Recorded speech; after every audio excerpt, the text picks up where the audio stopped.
दृष्टांत आहे 66 क्रमांकाचा. दृष्टांत आहे फुटाणेकराचा. फुटाणेकार म्हणजे जो चणे वगैरे हे बनवतो असा जो व्यक्ती आहे त्या व्यक्तीचा दृष्टांत आहे. आणि खास करून तो त्या दृष्टांतामध्ये जी प्रक्रिया आहे त्या प्रक्रियेचा हा दृष्टांत आहे. हा दृष्टांत स्वामींनी का सांगितलेला आहे ती लीळा आपण बघूया. उत्तरार्ध 35 क्रमांकाची लीळा आहे. खूप सुंदर लीळा आहे. पांगुळ वेखे भटी स्तुती करणे. पांगुळ वेखे म्हणजे एका पांगुळ वेशामध्ये काही याचक वेशामध्ये भटोबा स्वामींजवळ आलेत आणि स्वामींची स्तुती केलेली आहे. भटोबास म्हणतात देवाला जे काय उद्देशून म्हणतात आणि त्यावर स्वामी त्यांना काय सांगतात बोलतात अशी ही लीळा आहे. भटोबास गंगे जेविले आणि भटोबासे राखेचे टिळे लाविले. भटोबास गंगेकडे जाऊन ते भोजन वगैरे करून आले आणि मग येताना ते म्हणाले तर काय करायचं असं असं सहज त्यांच्या काही डोक्यामध्ये आलं आणि तिथे असलेल्या राखेचा जो काही टिळा आहे तो राखेचा टिळा त्यांनी लावला. पायी पाटे बांधिले आणि पायाला त्यांनी फाटक्या चिंध्या वगैरे जे असतील असा कपडा त्यांनी तो गुंडाळला. आणि मग आळाप पांगुळाचे ऐसे करीती आणि पांगुळा सारखं चालत चालत लंगडत असं आलेले आहेत. आणि आलाप करीती म्हणजे देवाची स्तुती करत करत आलेले आहेत. स्तुती कशी करतात बघा. आगा ये श्री चक्रधराराया दूर ध्यानी ब्राह्मण निळे वृक्ष पांढरी देवळे क्रमणी आला. पांगुळा पाय देसी आंधळ्या डोळे देसी मुक्या वाचा देसी बहिरिया कान देसी अपक्षा पाक देसी ऐसी तुझी कीर्ती ऐकून आला श्री चक्रधराराया. स्तुती बघा कशी केलेली आहे. आधी तर आमच्या स्वामींचं नाव घेतलेलं आहे. आगा ये श्री चक्रधरा राया. हे श्री चक्रधरा महाराजा दूर ध्यानी ब्राह्मणू. दूर ध्यानी म्हणजे सगळीकडे पाहणारे, दूरवर ज्यांची कृपा दृष्टी आहे. कुठेही असो जीव, अव्यक्तातनं परमेश्वर कुठल्याही सृष्टीमधला जीव, कुठल्याही कानाकोपऱ्यातला जीव परमेश्वर पाहू शकतात. प्रत्येक जीवाचं चिंतन आहे. बाई हे सकळ जीवा ते चिंती म्हणजे कसे आहेत दूर ध्यानी. ब्राह्मणू म्हणजे कसे आहेत सगळ्या अखिल विश्वाला ज्यांनी व्यापलेलं आहे ते व्यापक आहेत असे. निळे वृक्ष पांढरी देवळे क्रमुनी आला. निळे वृक्ष वगैरे म्हणजे हे सांगितलेलं आहे की बाबा ह्याच्यामध्ये आपण लावू शकतो की जे हिरवं आहे ते लांबून बघितलं की थोडं निळं निळं वाटतं. तसं असं मायेचा जो काही पूर्ण स्वरूप आहे किंवा पांढरे देवळे म्हणजे मायेच्या नंतर तिकडे विश्वदेवता असेल, अष्टभैरव देवता असेल वगैरे या सगळ्यांना क्रमून आलेत. म्हणजे त्यांना त्यांच्या स्वरूपातनं पूर्ण कुठे आलेले आहेत या कर्मभूमीमध्ये आलेले आहेत. म्हणजे अव्यक्तातनं ह्या कर्मभूमीमध्ये आले आणि येऊन काय केलं त्यांनी पांगुळा पाय देसी. पांगळ्याला पाय देतात म्हणजे जो चालता येत नाही ज्याला, साधाईसा ज्यांना चालता येत नाही. स्वामी म्हणतात तुम्हाला जायचं का वाराणसीला, तुम्हाला जायचं का द्वारावतीला वगैरे. ते म्हणतात जी नाही माझा पाय नाही. स्वामी म्हणतात आम्ही पाय देतो. ते म्हणतात नाही सांगत नाही. आम्ही सांगत पण देतो. स्वामी ते म्हणतात जी नाही मला जायचंच नाही. पण एका जीवाला स्वामी म्हणतात जा इथून, ते जायलाच तयार नाहीये. एका जीवाला स्वामी म्हणतात थांबा थांबा, पण थांबायलाच तयार नाहीये. म्हणजे परमेश्वर आज्ञा जी आहे ती आज्ञा पालन खूप महत्वाचं आहे. परंतु आज्ञा देतात म्हणजे काय आज्ञा देतात ते पण बघितलं पाहिजे. धायतव खाईजे पायतव निजीजे चांगली आज्ञा आहे ना ही. ती म्हटली हे तर बरंच झालं, पोटभर खा आणि पोटभर झोपा, मनभर झोपा, जेवढं पाहिजे तेवढं. परंतु ही आज्ञा आहे का. अशी आज्ञा जरी देवाने दिली, एका वचनात दिलेली आहे तुम्हाला. स्वामी सांगतात की अन्य वार्ते बसीवरी निद्रा सांगवरी निद्रा की जे झोपून राहा. आम्ही विचारलं का सत्संगाला का नाही येते म्हणतात आज्ञा प्रतिपालन करतो. आम्ही झोपून राहतो देवाची आज्ञा. परंतु देवाने सांगितलं अन्य वार्ता न कीजे वरी निद्रा कीजे बरी अन्य वार्ता न कीजे. परंतु तुम्ही जर धर्म वार्ता चुकवून झोपत असाल तर काही म्हणतात प्रवचनाला आली की तब्येत चांगली राहते, कारण प्रवचनात 1.5 तास झोप होते ना. आता हे धर्मवार्ता चुकवून जर का आपण झोप घेत असू तर हे चुकीचं आहे बरं का. तुम्ही अन्य वार्ता चुकून जर का झोप घेत असाल तर कुठेतरी म्हणजे अन्य वार्ता चालू आहे का इथे, मग देवाचं वचन आहे की झोपायचं आहे, झोपा. तर कदाचित तुम्हाला योग्यता घडेल तेवढं वचन पालनाची, परंतु तुम्ही न झोपता, हे कोणासाठी सांगितलं झोपा म्हणून, ज्यांना किती सांगितलं जरी ते ऐकत नाही, अन्य वार्ता करतच राहतात, त्यांच्यासाठी वचन आहे. परंतु एखादा व्यक्ती असेल तुमच्यासारखा की जो बदलू शकतो, अशा जीवांसाठी देवाने काय सांगितलेलं आहे की तुम्ही अन्यवार्ता टाळून काय करा, धर्मवार्ता करा. जेव्हा स्वामी डोमेग्रामला उंच मठामध्ये आहेत, बाहेरच उभे आहेत आणि मध्ये अन्यवार्ता चालू आहे, तर त्यांना जाऊन स्वामींनी सांगितलं नाही की बा अन्यवार्ता करू नका, त्याच्यापेक्षा आराम करा, असं बोलले का स्वामी त्यांना? स्वामी रागावले. ते नंतर आल्यानंतर स्वामी त्यांना म्हणतात की कांगा अन्यवार्ता करीत होते, ती अन्यवार्ता चालू होती, दिवसभर प्रवचन ऐकतात, रोज प्रवचन चालू आहे, आज्ञा पालनाचा विषय चालू आहे, परंतु तरीही अन्यवार्ताच चालू आहे, तुमची धर्मवार्ता चालूच नाही. स्वामीने त्यांना सांगितलं का आराम करत जा? नाही. ते लोक होते की जे धर्मवार्ता करू शकतात, त्यांना सांगितलं धर्मवार्ता केली पाहिजे, म्हणून धर्मवार्तेचं वचन विहित केलं त्यांना, आणि मग दुसऱ्या दिवशी ते धर्मवार्ता करायला लागले. म्हणजे लक्षात घ्या, स्वामींनी हे कुठेतरी एका टोकाची भूमिका सांगितली, मला काही जमत नाही का, त्याच्यापेक्षा झोपून राहा. कमीत कमी झोपले तर ते तुमचे जे ज्ञानेंद्रिय आहेत, त्या ज्ञानेंद्रियाच्या माध्यमातून जे काही दोष निष्पत्ती होणार आहे ती तरी होणार नाही कदाचित, डोळ्यांची, कानांची, तोंडाची. आणि म्हणून त्याच्यापेक्षा अन्य क्रिया करणं बसण्यापेक्षा झोपून राहा. परंतु जर का आपल्याला झोपून राहणं हे आपलं साध्य नाही आहे, देवाने कसं सांगितलेलं आहे, जागृत व्हायला सांगितलेलं आहे, आणि म्हणून या ठिकाणी आपल्याला विधी करण्यासाठी जागृत व्हायचं आहे. तर इथे सांगितलेलं आहे की पांगुळा पाय देसी, म्हणजे इथे साधा स्वामी पाय देतात, किंवा तुम्हाला धर्म, आपण बोलतो ना, मला धर्म जो काय आहे त्या धर्माच्या मार्गावर चालण्यासाठी आम्हाला बळ द्या. बळ द्या म्हणजे ते काही पायात बळ द्यावं लागत नसतं, ते बळ मनात द्यावं लागतं. आपण पांगळे पायाने नाहीये, इथे कुणीही पायाने कुणी पांगळ नाहीये बरं का, आपण सगळे मनाने पांगळे आहोत. तुम्हाला एखाद्या काही गोष्ट सांगितली की तुमचं नकार पायामध्ये नसतो, तो हातामध्ये नसतो, नकार हा कधी मनामध्ये असतो. आधी की आम्ही बघू, आम्ही बोलू, आम्ही सांगू, नाही जमणार, हे सगळं मनाचं असतं. की जे जायचं तर आहे पण असं वाटतं की नको, एवढं उन्हात कशाला, म्हणजे मन तुमचं सांगते की एवढं उन्हात जाऊ नका म्हणून. म्हणजे हे सगळं मनाचे सगळे खेळ आहेत, आणि मनाचं जे पांगळत्व आहे ते स्वामी घालवतात. या ठिकाणी पुढे सांगतात की आंधळ्या डोळे देसी, आंधळ्याला डोळे देतात. तो आंधळा म्हणजे कोण? डोळ्याने दिसत नाही तो आंधळा नाही, एरवी तर त्याही लीळ आहेत. तो एक असतो शंख वाजवणारा, संकिया, त्याला दिसत नाही, तो शंख वाजवत असतो, देवतेचं काय विधी विधान असेल तर, आणि त्याला दिसत नाही, आणि तो स्वामी त्याला म्हणतात जा देवतेचं ते अलंकार आदी वगैरे बघून येते, जातात, आणि त्यांना दिसायला लागतं सगळं काय, देवता कशी आहे काय आहे सगळं बघून येतात, आणि सगळं स्वामींजवळ सांगतात मी हे बघितलं, ते बघितलं, ते बघितलं, आणि मग ने देखती म्हणजे नंतर काय त्यांना दिसणं परत बंद झालं. का बरं बंद झालं असेल? मगाशी मी जेव्हा वाचली ती माझ्या तेव्हा डोक्यात नाही आलं, पण आत्ता मला असं काहीतरी वाटायला लागलंय. त्यांना दिसू शकलं असतं, परत बंद झालं का बरं? कारण की स्वामींनी सांगितलं जा बघून या.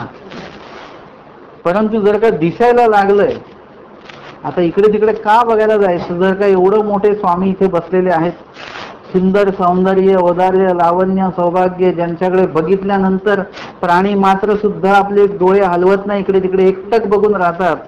घोडा असेल तो सुद्धा एकदम ध्यानमग्न होऊन जातो. म्हणजे असं जर का प्राण्यांच्या बाबतीमध्ये होतं, आमच्या एका लहान मुलांनी प्रश्न केलेला होता भाषणामध्ये, लहानच पोरगा 5-6 वर्षाचा, तो म्हणाला की बेडूक वेधला स्वामींकडे, पण मग माणसं का नाही वेधत, असं ते लहान मुलांनी प्रश्न केला.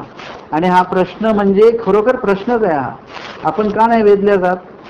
त्या माणसाला ज्या देवानी डोळे दिले त्या देवाला त्यांनी का नाही बघितलं? तो म्हटला असता की देवा मला काही बघायला जायची गरज नाही, मी तुम्हालाच बघतो आहो इथे. तिथे सांगितलं त्यांनी, घाली घाली व अंग उघडे, म्हणजे स्वामींची श्रीमूर्ती दिसू द्या, अजून मला मन भरून पाहू द्या. आपले जे काही डोळे आहेत हे डोळे ह्या उपयोगी नेले पाहिजेत आपण. देवानी काय काय चांगलं सांगितलंय, काय काय चांगल्या चांगल्या लीळा केलेल्या आहेत, लीळेंमधलं काय काय तुम्हाला घेता येत आहे ते तुम्हाला असं बघता आलं पाहिजे. आपण लीळा वाचली तरी आपल्याला काही दिसलं नाहीये म्हणजे हे आंधळेपण आहे आपलं. लीळा वाचल्यानंतर आपल्याला आपलं काहीतरी दिसलेलं आहे, देवाचं काहीतरी आज्ञा आपल्याला दिसते त्याच्यातनं, तर हे आहे आंधळेपण घालवणे. आपल्याला आपलं आंधळेपण घालवता आलं पाहिजे. किंबहुना परमेश्वर आपलं आंधळेपण घालवताय त्याच्यासाठी आपण योग्य ठरलं पाहिजे, पात्र ठरलं पाहिजे. आणि म्हणून या ठिकाणी त्यांना जे देवाने बघायला सांगितलं त्यांनी बघितलं, परंतु देवाला काही त्यांनी बघितलं नाही. देवाला त्यांनी म्हटलं पाहिजे होतं की देवा ते तर मी देवतेचं बघून आलो सगळं अलंकार आदी वगैरे, परंतु आपली जी श्रीमूर्ती आहे ती वेगळी आहे म्हणून त्यांनी वेधलं पाहिजे होतं, स्वामींची स्तुती केली पाहिजे होती काहीतरी, परंतु ते त्यांनी काही केलं नाही. देवाने काय केलं? बघितलं, कानामध्ये काडी घालून बघितलं. ते काय झालं? तोंडातनं बाहेर आली, ही डोळ्यातनं बाहेर आली फक्त, बस.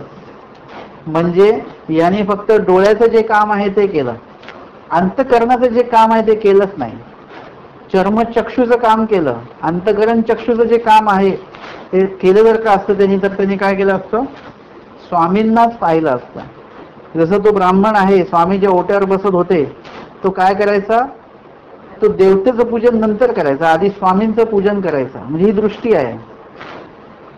कुठेतरी स्वामींना तिकडे पकडल्या जातं, गुन्हेगार म्हणून पकडून आणतात, आणि मग त्यांची ती दृष्टी नाही पण अधिकाऱ्याची ती दृष्टी आहे.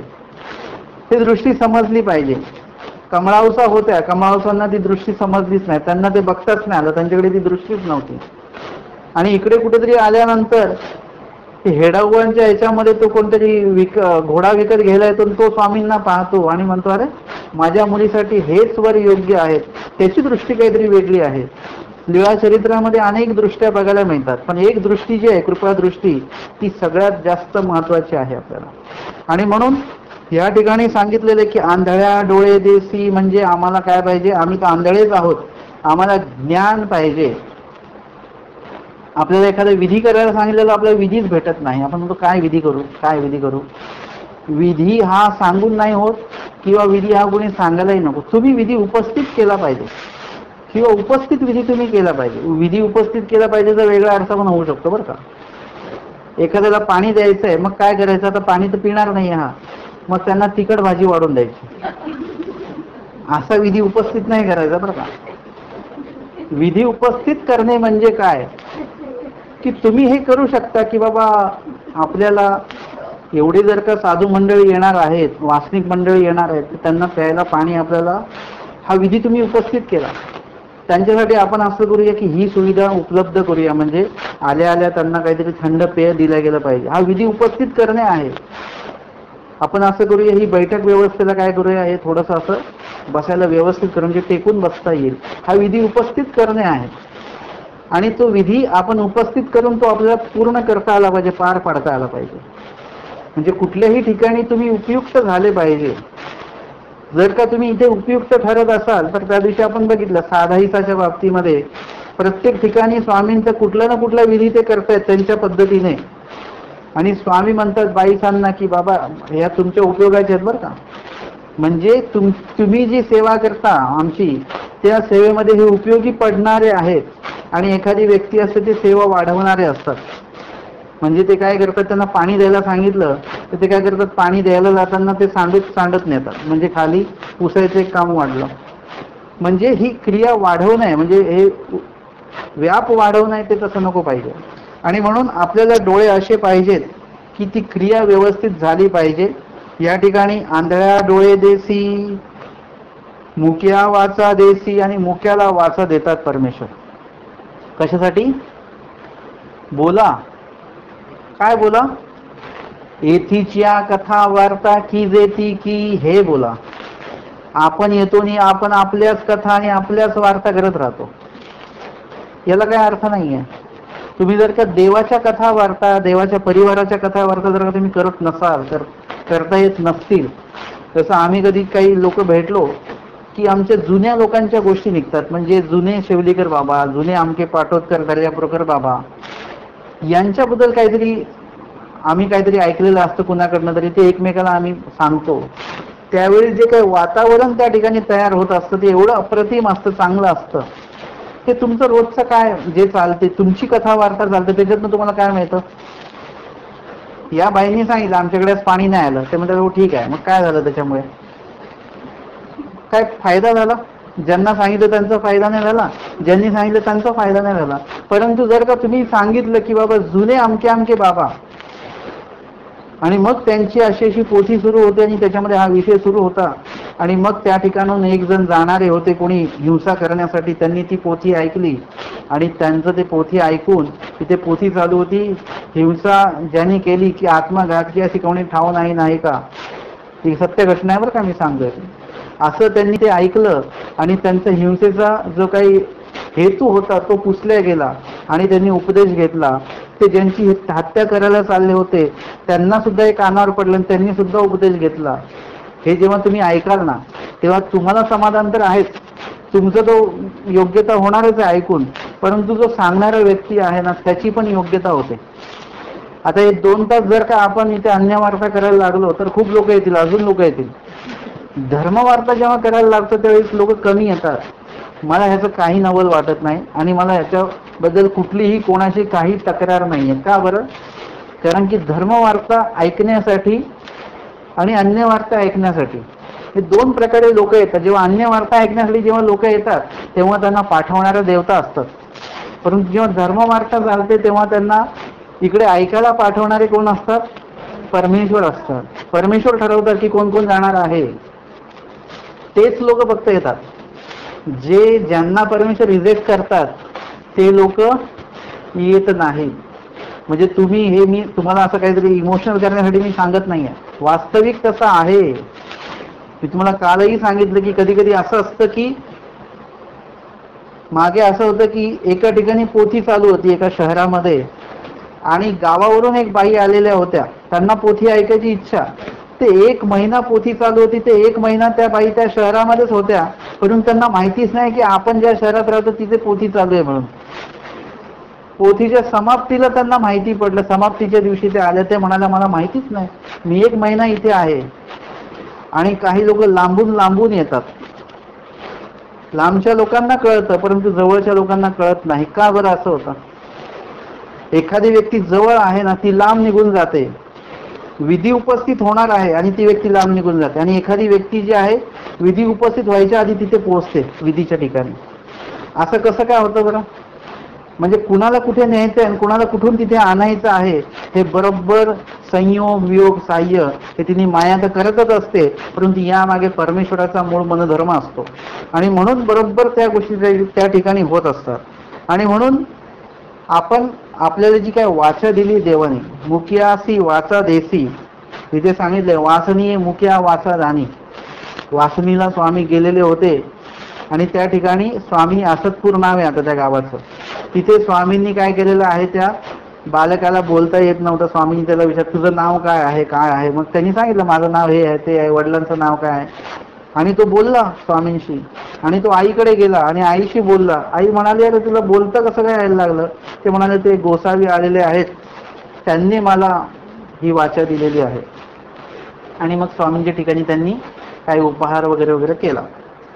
आता आपल्याला जी वाचा दिलेली आहे त्या वाचेचा उपयोग आपण कसा करायचा ते आपण ठरवायचं. कारण देवाने काय केलेलं आहे, काय बोलायचं आणि काय बोलायचं नाही, काय बोलल्याने काय होतं आणि काय बोलल्याने काय होतं हे सगळं स्वामींनी सांगून ठेवलेलं आहे.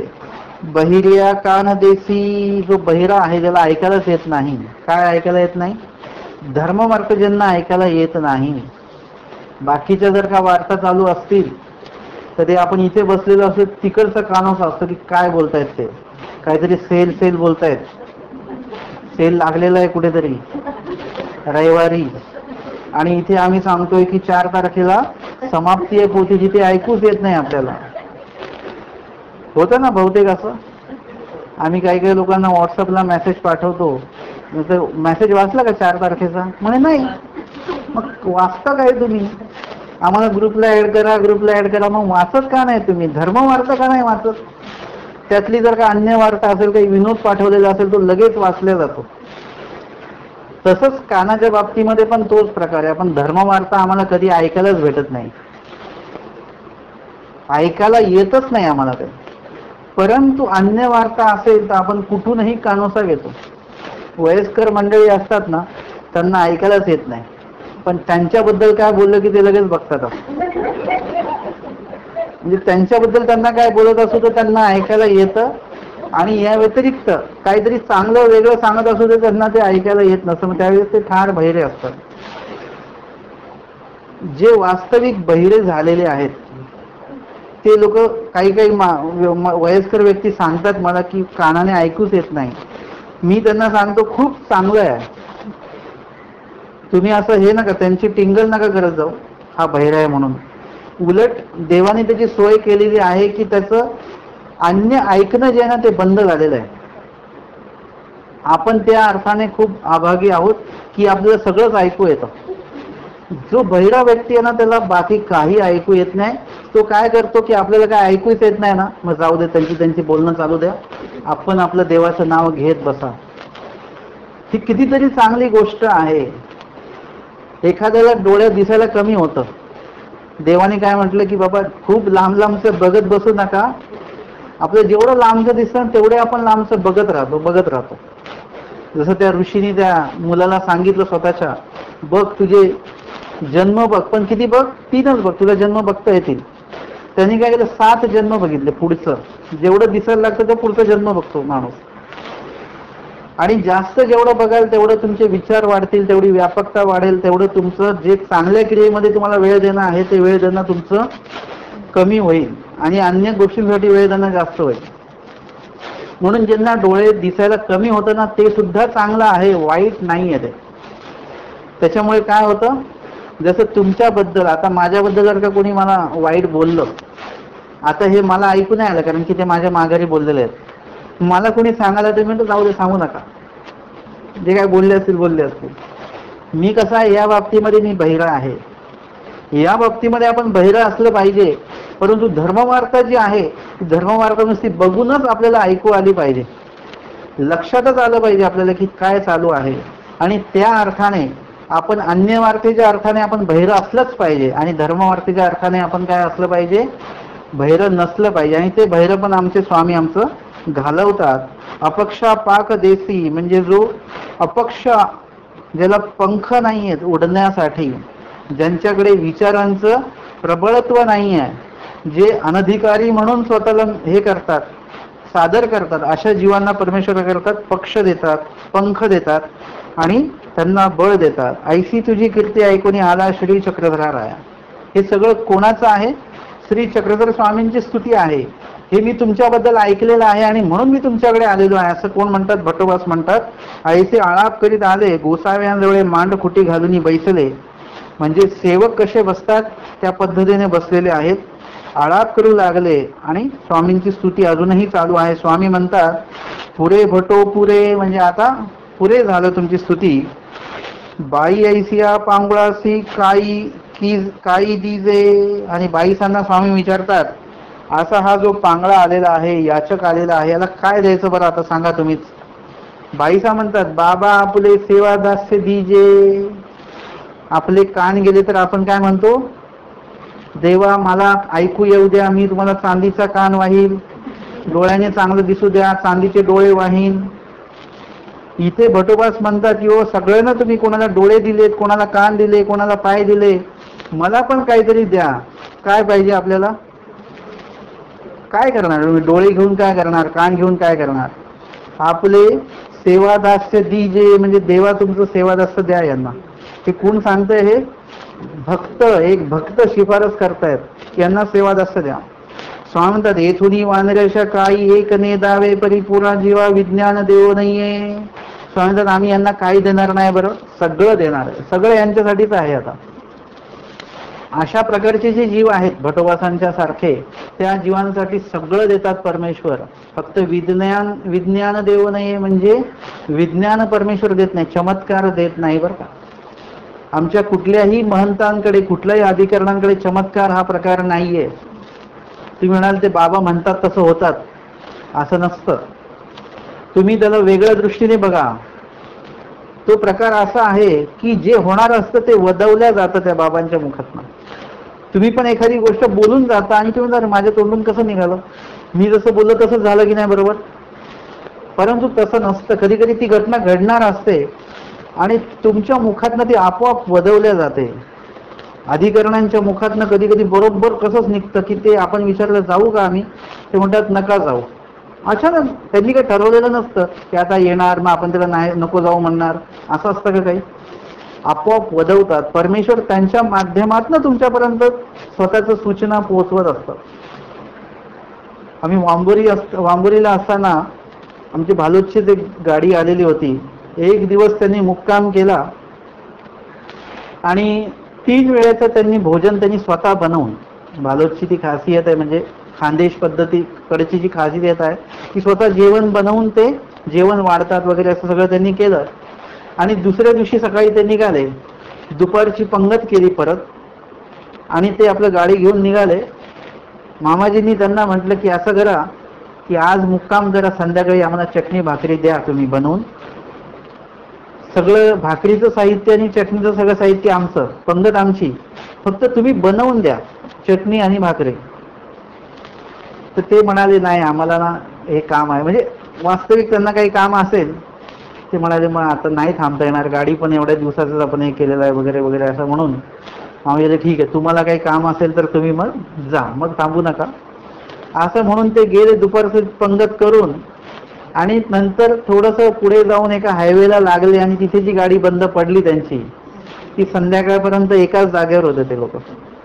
आणि नंतर मग ते घरी जाऊन त्यांनी फोन केला मला.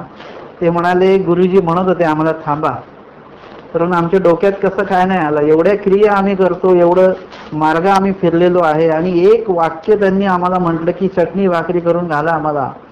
हे वाक्य आमच्या डोक्यात का नाही आलं. आम्ही 6 ते 7 तास एकाच ठिकाणी अडकून पडलेलो होतो. वांबोरीलाही येता येईना, घरी जाता येईना. मग नंतर गाडी दुरुस्त झाली आणि मग गेलो. हे काय आहे. आता हे मामाजी चमत्कारिक बोलतात असं आहे का. नाही, पुढे घडणार आहे, ती घटना घडणार आहे, ती टाळता येते आता आपल्याला. म्हणजे एक वेळ अशी आहे की तुम्ही आत्ता जर का रागारागात गेले तर मोठं भांडण होईल, ती टाळता येते आपल्याला. ते अधिकरण म्हणतील थांबा, जाऊ नका, मौन राहा, बोलू नका. म्हणजे ते तुम्हाला काय करतील, थांबवतील. आणि मग थांबवल्यानंतर राग शांत होईल आणि घडणारी जी काही असभ्य घटना आहे ती घडणार नाही.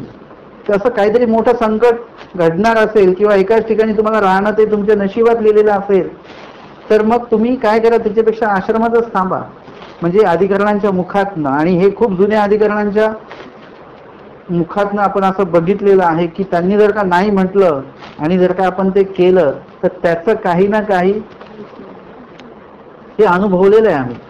म्हणजे काय आहे की परमेश्वर काय करतात, विज्ञान देऊने परमेश्वरांचे चमत्कार वगैरे, हे काही ज्योतिषशास्त्र वगैरे हे आमचं काही, किंवा ब्रह्मविद्या झाल्यामुळे काही चमत्कारिक भाग आमच्याकडे येतो असं सुद्धा काही नाही. आमच्या या ब्रह्मविद्येमध्ये असं काहीही नाही आहे बरं का.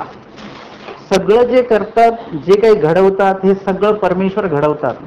आमच्याकडनं एखादी गोष्ट घडवून घ्यायची असेल, एखादी आमच्याकडनं गोष्ट वदवून घ्यायची असेल, हे सगळं परमेश्वरच वदवून घडवून घेतात. बाकी याच्या मागे कुणीही नाही आहे. जेव्हा भटोबासांकडे अपरोक्ष ज्ञानाची झीन होती तर त्यांना ते गोष्ट लक्षात यायची, म्हणजे ही वस्तू इकडे पडलेली आहे, ही वस्तू तिकडे आहे. मग त्यांना ते भटोबासांना विचारायचे की तुम्हाला कसं काय माहिती की आमच्याच ठिकाणी ते पैंजण पडलेलं आहे. भटोबास म्हणायचे श्री चक्रधराचे प्रसादे काही येतुले ही नेणे, म्हणजे हे देवाचं हे सामर्थ्य आहे, देवाने ते मला दिलेलं आहे किंवा देवाने ते स्फुरवून दिलेलं आहे. स्वामी म्हणतात भटोबासांना, स्वामींनाच प्रश्न पडला आणि स्वामींनी विचारलं हे तुझं काही सेन स्फुरले. प्रसन्नदुडी जेव्हा दाखवली स्वामींना डोमेग्रामला, स्वामी हे तुझं काही सेन स्फुरले. ते म्हणतात हे श्री चक्रधराचेनी श्री चरणाचेनी प्रसादे, आपल्यामुळेच स्फुरलेलं आहे. म्हणजे सगळं श्रेय भटोबा स्वामींना देतात. आम्ही पण काय केलं पाहिजे, सगळं श्रेय हे स्वामींना देता आलं पाहिजे. तुम्ही असं समजू नका की तुमच्यामुळे काम झालं, असं समजूच नका. उलट तुम्हाला देवाने निमित्त केलं की देवाचे आभार माना की बरं झालं या कार्यासाठी मला तुम्ही नियुक्त केलं आणि माझ्याकडनं ही सेवा घडल्या गेली, माझं योग्यता वाढली. आणि म्हणून स्वामी सांगतात की विज्ञान देऊ नये, म्हणजे ज्याच्यामुळे नुकसान होणार आहे असं ज्ञान देव देत नाही आणि असं ज्ञान आपण अभ्यासू पण नाही. तर आऊसा म्हणतात जी आता तिथे भटोबासांच्या बाबतीत एवढी स्तुती झाल्यानंतर तिथे आऊसाबाई बसलेल्या आहेत, त्या स्वामींना म्हणतात की जी स्वामी जगन्नाथा सेवा ही नाग द्यासी आणि दास्य ही नाग द्यायचे, तरी आम्ही काही करावे. मग आमची काय, हे आमची सोय काय? तुम्ही एवढे तुमचे बटोबास लाडके आहेत की सेवाही त्यांना देतात, दास्यही त्यांना देतात, मग आम्ही काय करायचं? स्वामी म्हणतात दासोहम न पुरे नायका, म्हणजे तुम्ही फक्त एवढंच म्हणा की मी सेवक आहे. एवढं तुम्ही म्हणणं सुद्धा खूप मोठं झाले, खूप मोठी गोष्ट झाली. म्हणजे जेव्हा तुम्ही स्वतःला सेवक म्हणून घेता तेव्हा आपोआपच सेवा तुम्हाला दिसते. जेव्हा तुम्ही म्हणता मी मालक आहे तेव्हा तुम्हाला सेवा दिसत नाही. जेव्हा तुम्ही सेवक म्हणून स्वतःला म्हणून घेता तेव्हा तुम्ही बघता की आज्ञापालन काय काय करायचं आहे, आणि जेव्हा तुम्ही स्वतःला मालक म्हणून घेता तेव्हा तुम्ही बघता की आदेश काय काय द्यायचा आहे. तिथे आज्ञापालनाचा प्रश्नच येत नाही. म्हणजे तुम्ही स्वतःला काय समजता त्यावर तुमची भूमिका पुढे स्पष्ट होते. तुम्ही स्वतःला सेवक म्हणून घ्या, मग तुम्हाला सगळ्या सेवा दिसतील. मग तुम्हाला देवाला सेवा सांगायची गरज नाही की देवाने येऊन तुम्हाला सेवा सांगावी, कोणी येऊन तुम्हाला सेवा सांगावी. तुम्ही फक्त राहा की मी सेवक आहे, मला आज इथे सेवा करायची आहे, तर सगळ्या सेवा तुमच्यासाठी त्या ठिकाणी उपस्थित होतील. स्वामी सांगतात की एक पदोपदी निधान असे, म्हणजे या जमिनीमध्ये पदोपदी काय आहे, गुप्त धन जे आहे ते आहे, परंतु ते आमकं तो काजळ वगैरे ते डोळ्यात घालावं अमक्या दिवशी वगैरे ते, आणि मग ते दिसणार आहे, म्हणजे ते कुणालाही दिसणार नाही. तसं सेवा जी आहे ती कुणालाही घडणार नाही आणि कधीही घडणार नाही. तुम्हाला त्यासाठी काय करावं लागेल, सेवक पदाचं जो काही हे असेल, युनिफॉर्म असेल, गणवेश असेल, तो आधी तुम्हाला परिधान करावा लागेल. जोपर्यंत तुम्ही तो परिधान करत नाही तोपर्यंत तुम्ही सेवक नाही. आणि म्हणून स्वामी म्हणतात की दासोहम न पुरे नायका, तुम्हाला आम्ही सेवा सांगायची गरज नाही, तुम्हाला आपोआपच सेवा दिसेल. बाईसांना काय स्वामींनी सांगितलं नव्हतं की भिक्षांना आल्यानंतर आमच्यासाठी चांगले पदार्थ काढून ठेवा, चांगलं उदक हे करा, ओळगावा आम्हाला, उदकाचे स्वेदाचे बिंदू बिंदू आले असतील तर ते पुसा, चांगल्या ठिकाणी आसन टाका, हे काही ते सांगत नव्हते. भटोबासांना काही स्वामींनी कधी सांगितलं नाही की चांगलं विहरण स्थान शोधून ठेवा, परंतु तिथे येतं की आदला दिसी भटोबासी एखादे एक विहरण स्थान बघून ठेवलेले असायचे. आणि मग ते स्वामींना सांगितले जी तिकडे जायचं का, तिकडे चांगली सावली हे आहे ते आहे. असं म्हणजे ठीक आहे चला. म्हणजे तो सेवक भाव असा असतो की त्या सेवा बरोबर त्या ठिकाणी आपण देवापर्यंत पोहोचवतो. की देवा ती ह्या सांगतात, एकाही साला स्वामी म्हणतात आम्ही तर थांबू पण तुम्ही काय द्याल आम्हाला. ते म्हणतात जी मी तुमच्यासाठी लाडू बनवेन. म्हणजे हे काय आहे, देवाने सांगितलं मला लाडू द्या म्हणून, परंतु ती सेवा देवापर्यंत पोहोचवता आली त्यांना. त्या ज्या 2 माईलेकी यायच्या ते आपल्या गुरुला तर लाडू नेतच होते, त्यांच्या मनात आलं की 5 लाडू मोठे बनवूया आणि ते देवाला देऊया आपण. म्हणजे काय झालं, देवाने त्यांना सांगितलं नव्हतं पण त्यांना ते बरोबर पुरलं. तुमचं सेवकत्व जो आहे तो सेवकत्व असं उपयोगी नेता आला पाहिजे तुम्हाला. आणि म्हणून लीळा चरित्रामध्ये असे अनेक उदाहरणं तुम्हाला दिसतील. म्हणजे किती शोधायचे आणि किती सांगायचे तुम्हाला. मुक्ताबाईचं सांगायचं की स्वतःच म्हणतात माझ्या पर्णकुटिकेमध्ये या, आणि त्यांनी कंदमुळे फळे रानपुष्पांनी स्वामींचं काय केलेलं आहे, पूजन वगैरे सगळं केलेलं आहे, आरोग्यासाठी ती फळं दिलेली आहेत. तिला कोणी सांगितलं होतं? सेवक म्हणून जेव्हा तुम्ही राहता त्यावेळेस आपोआपच तुमच्यातनं सेवा जी आहे ती प्रगट होते. आणि परमेश्वर कसे आहेत, जीव सेवक परमेश्वर सेव्य, जे सेवेचा स्वीकार करून घेण्यासाठी स्वामी तयार आहेत. तुम्ही फक्त सेवा करण्यासाठी तिथे फक्त होकार द्यायचा आहे. आमचे निळभट्ट म्हणतात की मला अलंकाराने स्वामींची सेवा करायची आहे. स्वामी म्हणतात ठीक आहे, एकदा करायची आहे का, 2दा होईल. एकदा मनापासून सेवा करून घ्या, नंतर परत तो विषय कधी घेऊ नका अलंकाराचा वगैरे. कारण की सुख श्रेय शृंगार हे कशामुळे होतं, धर्मवार्तेमुळे होतं, त्याला जास्त महत्व द्या. बाकी हे अलंकार कसे आहेत, स्वामींनी निळभट्टांना दाखवलं की तुमचं समाधान झालं, अमक्या अवयवी अमका अलंकार ओळगवला, परंतु नंतर काय झालं, ते अलंकार आम्ही परत काढून ठेवलेले आहेत. म्हणजे जी वस्तू आहे ती वस्तू परत जिथल्या तिथे जात असते, त्या वस्तूचं काही महत्व नाही आहे.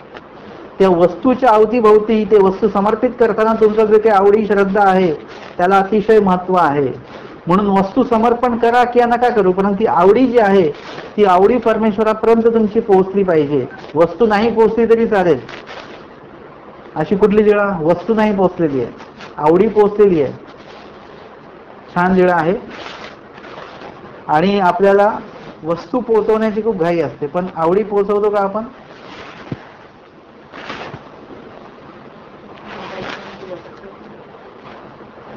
वस्तू पोहोचली नाही परंतु आवडी पोहोचली.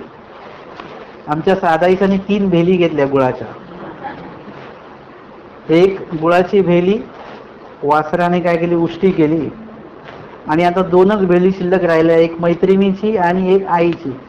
ती म्हणाली ही जी 3री भेली आहे तिच्यावर काय माझं नाव नव्हतं की माझीच भेली खाल्ली, परंतु यदा कदाचित माझंच नशीब खोटा असेल म्हणून नेमक्या माझ्याच नशिबाची भेली खाल्ली असेल. आता देवाला तिकडे 2च भेली अर्पण केल्या गेल्या, यांनी फक्त आपलं दंडवत केला वगैरे. स्वामी म्हणतात बाई यांनी भेली वाहिल्या, तुम्ही वाहिलीच नाही. ती म्हणाली जी ऐसे ऐसे झाले. म्हणतात अरे असं कसं काय, घ्या भेली. त्यांना 22 भेली देतात, गुळ देतात आणि ते व्हायला लावतात. म्हणजे वस्तू नसली तरी चालते, परमेश्वर काय करतात त्याचा स्वीकार करतात. स्वीकार असणं खूप महत्वाचं आहे.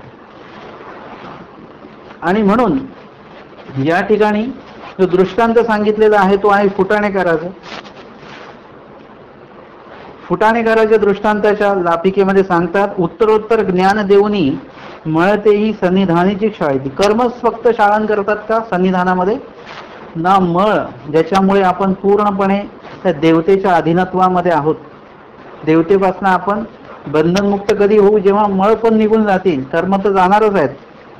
तर ते सन्निधानामुळे काय होतं, मळ ही सगळं जे आहे मळांचंही क्षालन होतं. जैसे फुटाणेकाराचा कवणी एक फुटाणेकारू असे, म्हणजे चणे वगैरे ते तयार करणारा. तो चण्यासी ओल दे, म्हणजे मूळ जो चणा असतो त्याला तो काय करतो, ओल देतो, म्हणजे त्याला तो भिजवतो. आणि भिजवल्यानंतर मग एकी वाळू घाली, भिजवल्यानंतर त्याला वाळवतो असं. आणि मग एका वाळूमध्ये म्हणजे 3 प्रकारच्या वाळू असतात. एक बारीक वाळू, त्याच्यापेक्षा जाडी, त्याच्यापेक्षा जाडी अशी. त्या कढईमध्ये ती वाळू असते, ती तापते चांगली आणि त्याच्यामध्ये ते टाकल्या जातं. ते जसं ते आपण ते लाह्या टाकतो ना आता लाह्या बनवण्यासाठी, तसं ते टाकल्या जातं. आणि त्याच्यामध्ये ते सगळं तो चणे जे आहेत त्या चण्यांची एक जी काही शेकवणे आहेत चणे ते होतं. ते फेडी, दुसरी वाळू घाली आणि त्यानंतर अजून वेगळ्या पद्धतीची वाळू टाकतो त्याच्यामध्ये, ती तापवतो, त्याच्यात ते चणे टाकतो आणि ते चणे भाजून काढतो. मग तीही फोडतो आणि 3री वाळू घाली, मग 3री वेगळी वाळू घातल्या जाते की कदाचित ती वाळू जी असेल ती कशी असेल, जाड असावी. आणि त्या वाळूमध्ये सुद्धा चांगल्या प्रकारे ते चणे जे आहेत ते चांगले शेकवले जातात. आणि मग ह्या सगळ्या गोष्टींमुळे काय होतं की तेही फेडी आणि हिरवठाणी आणि कठीणत्व हे दोन्ही दोष जाती. त्याच्या ठिकाणी जे हिरवपणा किंवा आणि कठीणपणा हे जे 2 दोष असतात त्या चण्याच्या ठिकाणी, हे 2 दोष त्याच्यापासून निघून जातात. ह्या भिजवल्यामुळे, त्या वाळवल्यामुळे आणि ते शेकवल्यामुळे 3 वेळा काय होतं, हिरवठाण आणि कठीणत्व, कडकपणा त्याच्यातला निघून जातो. आणि त्याच्या बदली काय येतं, सुरे मृदुत्व हे गुण येते. सुरे आणि मृदुत्व म्हणजे सुगंध असतो त्याच्यामध्ये, आणि मृदुत्व म्हणजे नरमपणा त्याच्यामध्ये तो येतो त्या चण्यामध्ये. आणि एरवी जर का तुम्ही चणा खाल्ला तर काय होईल, दात दुखतील तुमचे. आता तुम्ही चणा खाल्ला तर कसा होईल, तो खाल्ला जाणार आहे. अशा प्रकारे सुरे मृदुत्व गुण येती, कंचुकवत टरल होय. आणि त्याचं जे टर्फल असतं ते कसं होतं, तरलवत असं होय, म्हणजे ते लगेच तुम्ही ते बाजूला काढू शकता, काढून टाकू शकता. अशा प्रकारचं त्याचं ते कवर म्हणजे त्याचं ते आवरण होतं. मग गुळेची भक्षावया योग्य होय. आणि असा जो चणा आहे, असे जे चणे आहेत ते गुळासोबत खाण्यासाठी आता ते योग्य ठरतात. तैसे परमेश्वर काय करतात, जीवाला शाब्द ज्ञान देतात, अपृष्ठ ज्ञान देतात, सामान्य ज्ञान देतात, विशेष ज्ञान देऊन प्राप्ती योग्य करीती, म्हणजे स्वप्राप्तीला परमेश्वर त्या जीवाला योग्य करतात. बास पक्षामध्ये सांगितलेलं आहे की ओलसानी शाब्द ज्ञान, आधी जो चणा भिजवला जातो तसं जीवाला काय करतात परमेश्वर, सगळ्यात आधी शाब्द ज्ञान देतात. मग भिजले स्थानी रजस्तमे नासती, आणि भिजल्यानंतर काय होतं, रजस्तमाचं निरसन होतं. म्हणजे कडकपणा जो आहे तो कुठेतरी थोडासा नरम होतो. आणि मग ह्याला म्हणतात आपल्या जीवाला, या जीवाला शाब्द ज्ञान दिल्यानंतर शाब्द ज्ञाने रजस्तमाचं निरसन करतात. आणि मग शाब्दी जया पुरुषाची रजस्तमे नासती त्याची अप्रोक्ष होय. ज्याला शाब्द ज्ञानामध्ये ज्याचं रजस्तमाचं निरसन होतं त्यालाच अप्रोक्ष ज्ञान होण्याचं नक्की आहे बरं का. आणि पुढे सांगतात पक्षामध्ये की शाब्दी ज्या पुरुषाची रजस्तमे न नासती, शाब्द ज्ञानात म्हणजे आता जर का आपल्या रजस्तमाचं, रजस आणि तामस दोषांचं निरसन जर का नाही झालं तर तयासी अप्रोक्ष होवावयाचा संदेह हो, त्याला अप्रोक्ष होईल की नाही याच्याविषयी संदेह आहे बरं का, होऊ शकत नाही. जैसे जो सणा भिजे तो पुढा फुटे ना, म्हणजे जो चणा भिजे ना तो पुढा फुटे ना, म्हणजे जो चणा भिजत नाही. एखादा चणा जर का पाणी टाकलेलं आहे पण तो पाण्याच्या वर आलेला असेल तर तो भिजणार नाही. आणि जो चणा भिजे ना तो फुटे ना, म्हणजे ज्याचं रजस्तम निरसन होणार नाही त्याला अप्रोक्ष ज्ञान होणार नाही. तैसा ठाव म्हणजे तसा हा न्याव सांगितलेला आहे. शाब्दी अप्रोक्षी कर्मे नासिती, शाब्द ज्ञान आणि अप्रोक्ष ज्ञान त्याच्यामध्ये कर्मांचा नाश होत असतो. सामान्य मळ नासिती, सामान्य ज्ञानामध्ये मळांचा नाश होतो. विशेष ज्ञानामध्ये अयोग्यतेचा नाश होतो. अयोग्यता म्हणजे कसल्या कसल्या, मळे करूनी हिरवट झाला असे, कर्मे करूनी कठुनी झाला असे, हिरवठानी आणि कठीणत्व हे दोष जाती. हिरवठान हे कशामुळे, मळांमुळे हिरवठान आलेलं आहे, मळाचं ते दोष आहे. कर्मे करून म्हणजे अनेक दोषरूप कर्म करून करून, नाही सांगितलं तरी तेच वाईट कर्म करायचे, ह्याच्याने आपण कठीण झालेलो आहे. आपण म्हणतो ना एखाद्या मुलाला खूप मारलं की तो एवढा निगरगट्ट होतो, ते बोलतो त्याला किती मारा त्याला काही होत नाही, म्हणजे तो कठीण झालेला आहे आता. तसं आपण कर्म, वाईट कर्मांचं चिंतन करून करून, ते कर्म करून करून आपल्यामध्ये एक निगरगट्टपणा आलेला. आपल्याला कोणाला वाईट जरी बोललं तरी आपल्याला काही वाटत नाही. आपण एवढं बोलले तुम्ही, एवढं मारलं त्यांना, काय त्याच्यामध्ये. अहो मच्छर मारू नका. आपल्या उद्देशी लोकांच्या घरामध्ये असतात का रॅकेट, असतात ना. म्हणजे काही गोष्टी अशा असतात की ज्याच्यामुळे हिंसा होते, ते हिंसा आपण करू नये. हिरवठाणी आणि कठीणत्व हे दोष जाते, दोन दोष त्याच्यामुळे जातात. निर्लेप आणि निर्मळ हे गुण येते. निर्लेप म्हणजे लेप रहित, कुठल्याही प्रकारचे कर्माचा लेप नाहीये. आणि निर्मळ म्हणजे सात्विक निर्गुणाचा तो जीव होतो, हे दोन गुण त्याच्यामुळे येतात. आणि कंसुत्व अविद्या आहे, आणि अविद्या अशी आहे आता की ती कधीही त्याच्यापासून परमेश्वर त्याला वेगळं करू शकतील. मग प्राप्तीस योग्य आहे, असा जीव प्राप्तीला योग्य आहे. मग योग्य प्रसंगी कवणी की अवसरी परमेश्वर काय करतात, साध्याचे प्राप्ती सगळं साधन निवर्तून त्या जीवाला मोक्षाला घेऊन जातात, स्वप्राप्ती आनंदामध्ये त्याला विलीन करतात. मग प्राप्ती करीती, आणि मग अशा जीवाला परमेश्वर काय करतात, प्राप्ती करीती म्हणजे प्राप्तीला नेतात. अशा दृष्टांतातनं आपण फुटाणेकराचा दृष्टांत आणि भटोबासांची पांगुळ वेखे भटीस्तुती करणे ही एक लीळा, या माध्यमातून आपण हा विषय या ठिकाणी अध्ययन श्रवण केलेला आहे. दंडवत हो.